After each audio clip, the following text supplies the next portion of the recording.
وَيَسْتَفْتُونَكَ فِي النِّسَاءِ قُلِ اللَّهُ يُفْتِيكُمْ فِيهِنَّ وَمَا يُتْلَى عَلَيْكُمْ فِي الْكِتَابِ فِي يَتَامَى النِّسَاءِ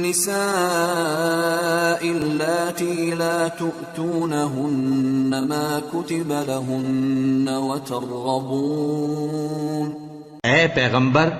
لوگ تم سے یتیم عورتوں کے بارے میں فتویٰ طلب کرتے ہیں، کہہ دو کہ اللہ تم کو ان کے ساتھ نکاح کرنے کے معاملے میں اجازت دیتا ہے، اور جو حکم اس کتاب میں پہلے دیا گیا ہے وہ ان یتیم عورتوں کے بارے میں ہے جن کو تم ان کا حق تو دیتے نہیں اور خواہش رکھتے ہو کہ ان کے ساتھ نکاح کر لو، اور نیز بیچارے بے کس بچوں کے بارے میں، اور یہ بھی حکم دیتا ہے کہ یتیموں کے بارے میں انصاف پر قائم رہو، اور جو بھلائی تم کرو گے تو بے شک اللہ اس کو جانتا ہے۔